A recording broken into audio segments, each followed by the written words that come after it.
Bonjour, bienvenue dans cette formation de pose de sol en résine.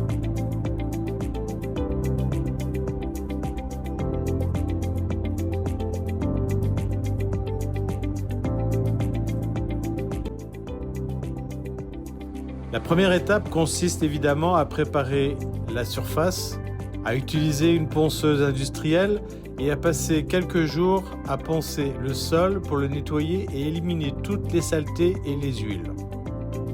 Il est impératif que le sol soit sain avant toute pose de produits résineux.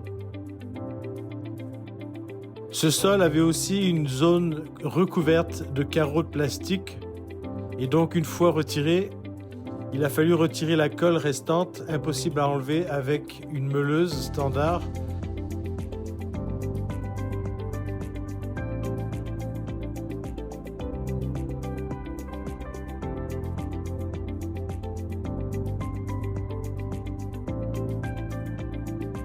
Après le ponçage, il faut nettoyer la surface. Il faut être minutieux et s'assurer que toutes les poussières soient bien éliminées.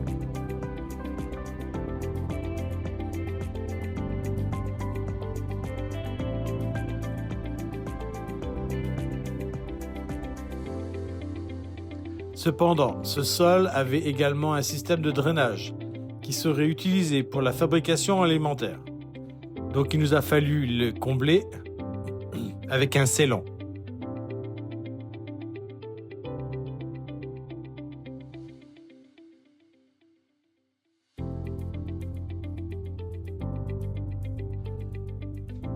Donc la première étape consiste à appliquer l'après, le primaire. Il y a plusieurs raisons à cela. La première est évidemment qu'il permet une meilleure adhérence au sol, mais c'est aussi une bonne première étape pour sceller la résine à un sol en ciment poreux. L'importance d'avoir poncé notre sol avant de mettre notre primaire. Si le sol avait été resté lisse ou sans ponçage, cela ne prend pas plus de 6 mois ou 2 ans maximum pour que le sol en résine se décolle. C'est pour ça qu'il est très impératif de faire un ponçage au diamant. Maintenant, nous voici à nouveau en train de montrer comment s'est déroulé toutes les étapes d'amorçage. La résine sur le sol. Il est important de comprendre que l'après doit bien être appliqué pour qu'il pénètre le sol. Une pression doit être absolument faite lors de l'application. Nous utilisons un après à base d'eau. J'aime beaucoup les époxys à base d'eau car leur faible viscosité leur permet de bien pénétrer le béton.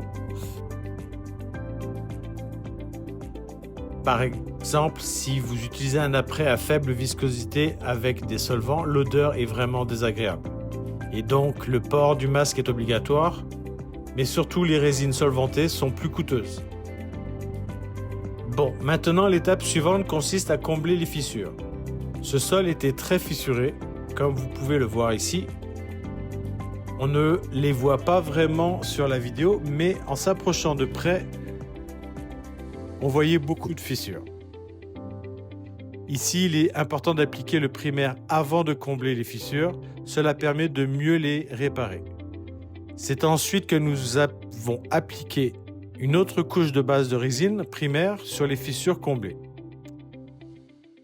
Nous avons appliqué une couche de base en époxy pour garantir une bonne étanchéité du béton afin d'éviter les bulles. Nous avons également saupoudré du quartz par-dessus, ce qui permettra une meilleure adhérence. Car maintenant, nous allons bientôt nous préparer pour l'application. Un dernier passage d'aspirateur est donc très important. Assurez-vous que chaque poussière, chaque grain ou saleté ont été éliminés car ils apparaîtront dans la couche finale si vous ne le faites pas. Maintenant, nous nous préparons pour l'étape la plus délicate. Nous allons souvent parler du pot life. Le pot life, c'est le temps que nous avons entre le moment où nous mélangeons le durcisseur à la résine et l'application. Donc, il est important d'être prêt avant même de commencer. Dans ce cas-là, nous avons mis une résine polyuréthane. Donc, le pot life est de 30 à 45 minutes maximum.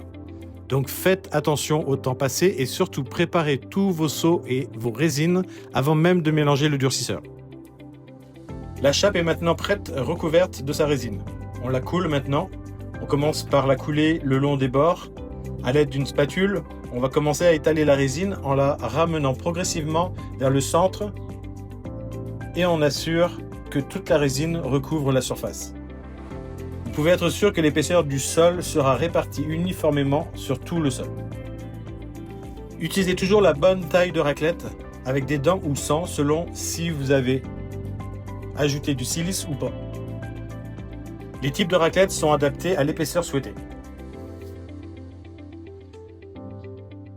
Vous pouvez voir ici, nous l'appliquons très lentement. Une grande quantité de produit peut se retrouver sur les bords. Il est important de bien l'étaler. Le débulage. C'est une étape très importante maintenant. Il est très courant d'avoir des bulles à l'application causées par plusieurs facteurs. Pour éliminer les bulles sur ce type de sol auto-nivelant, utilisez le rouleau à pointe, propre et jamais utilisé. Il est très important de changer de rouleau débuleur à chaque chantier. Le sol est terminé.